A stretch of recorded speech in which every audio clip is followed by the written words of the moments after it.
Hello, everybody. Scott Golden here with the Mid South Wrestling Review for November the 3rd, 2000. I'm sorry, 1984. Keeps on wanting to say 2000 because, well, that's where we are, but 2021 now. Jeez. Anyway, Ernie Ladd discussing beating Magnum TA basically says that he knew he could beat him. He knew that he had everything he needed. He was more powerful, more skilled, more knowledgeable, more everything. Dr. Death, Steve Williams against Gary Cottonelli. Dr. Death still kind of doing the tough man deal and not very impressed at any rate with his adversary. Meanwhile, Dr. Death kind of stomping around, gets the fireman's carry takeover, and for the most part gets an arm drag, tries to go after. Whether Dr. Death is fully under the tutelage of Skandor Akbar, we don't really know yet. It's kind of implied, it's there, but we don't know for 100% sure. Block of the Sunset flipped by the enhancement talent and a big clothesline by Doc. Enhancement talent manages to get a few offensive moves off before getting caught with the Oklahoma Stampede 1, 2, 3 in the middle. Thomas Ivy versus Hercules Hernandez. Hercules Hernandez, of course, has been under the tutelage of Jim Cornette for a while. Cornette still, after all these months, wearing that goofy mask. I say it's goofy just because a manager in a mask, well, not necessarily a fan. Cornette manages to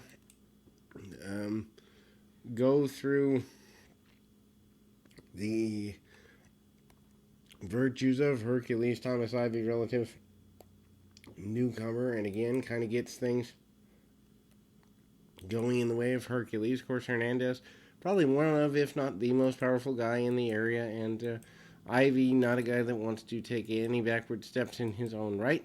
We kind of see Hercules with some posing, really basic stuff. Cornette, anything but fully happy with what's going on with that whole situation. Anyway, Hercules, does some posing before the match begins, ties up both men, shoves them off in a way that goes. Ivy gets a little bit of power, but also gets kicked in the side of the head, and Hercules is pretty dominant along the way here. Choking attempted by Hercules. Hercules using his power in whatever way he sees fit. Big body slam and I guess you'd say a rope clothesline across the top strand and the choke out submission style maneuver. Skandor Akbar in an interview paying off Buddy Landell, an agreement reached between the two of them to a at least partial degree. Landell wearing a silken robe, looking like $1,000,000. More dealings between Landell and the oil money, I guess you'd say, of the benefit of everything that's there. Landell and Reed, Butch Reed, that is, teaming up against Bryson and Jackson for the next little while. Once again, this team has been inconsistent, and ultimately, they are talking over in the corner. Jackson takes Landell over, several headlock takeovers, basic stuff, and again, we kind of go in a circle there. And Jackson holding on to Landell, high hip toss, takes him over, kicks off the, I guess, kind of a tip-off there, and ultimately, several shots. Bryson with a shoulder tackle and side headlock takeover.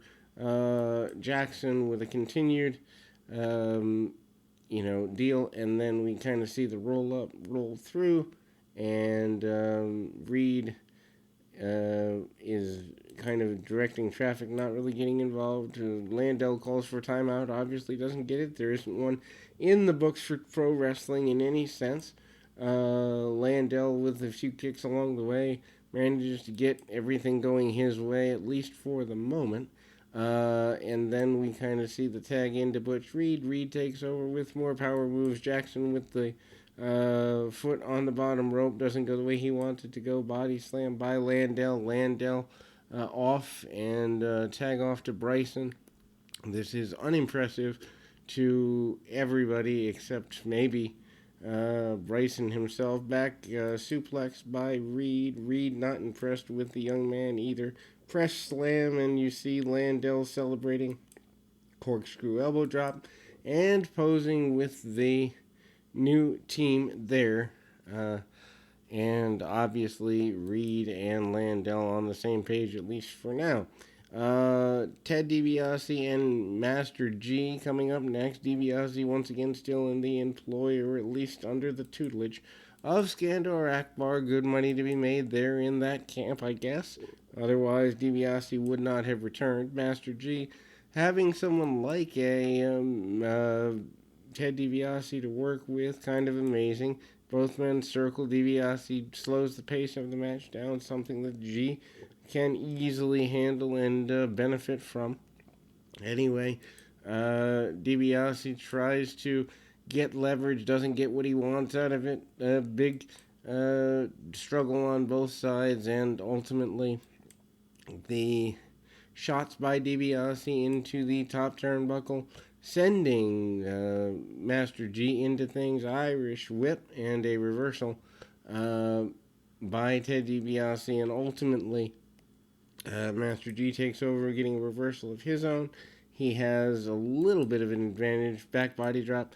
DiBiase heads to the outside in a bit of a hurry, bit of a rush, but at the same time, DiBiase controlling the tempo of the match, taking the man over, and we see DiBiase with the head scissors. We also see other people supporting Skandor Akbar at ringside. Meanwhile, Ted DiBiase, needing a little support of his own, whips the man in and shoulder tackles, a couple of them actually.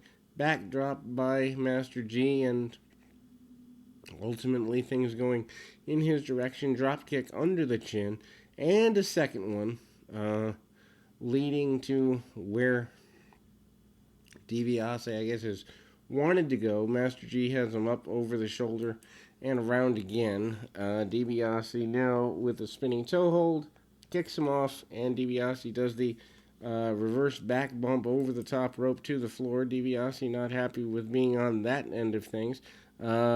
Butch Reed gets, I believe that's Butch Reed in the camera shot there, gets blasted, and that makes things unhappy. A foreign object is passed to DiBiase. DiBiase loads up his fist and blasts Master G with it. G gets laid out in the process.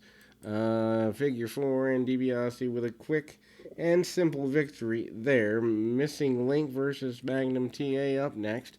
Missing Link, of course, managed by Skandor Akbar when Akbar's in town. I don't quite understand why Bill Watts only had Akbar as the main manager, except when he had Cornette. He returns to Akbar almost on a regular basis, so I don't know if they wrestled each other a lot in the 70s or something, and there's a deep friendship there, or what that looks like, but it's certainly palatable that they have a friendship of some sort. Anyway, Magnum TA sends the missing Link to the outside after a couple of shots. Link picks up the steps and headbutts the, I guess, wooden steps.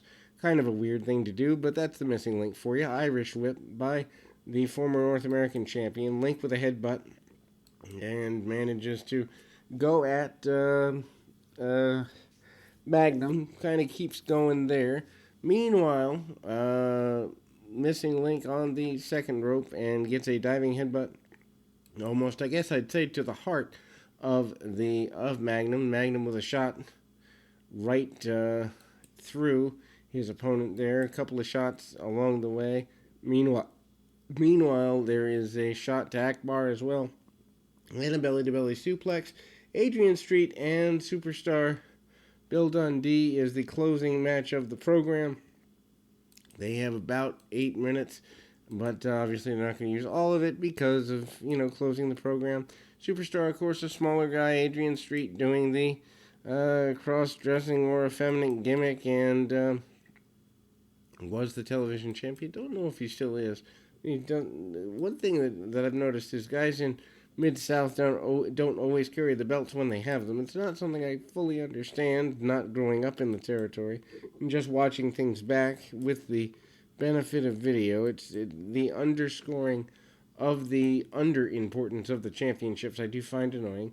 Anyway, Bill Dundee threatens to stomp um, Adrian, and Adrian then hits Dundee with a couple of uppercuts, chokes him out really aggressively, and kind of tries to get pinfalls. Doesn't get all he wants on the pinfalls. A couple of shots by Adrian and a running, I guess you'd say, running clothesline forearm type thing from Bill Dundee. Dundee goes into the area, pulls him over the top rope, and a poke to the eyes um, by Adrian, and Adrian kind of tries to go for what amounts to what looked to be a DDT, but then he just poked him in the eyes in a front face lock, takes him down, whirling airplane spin. The referee goes down.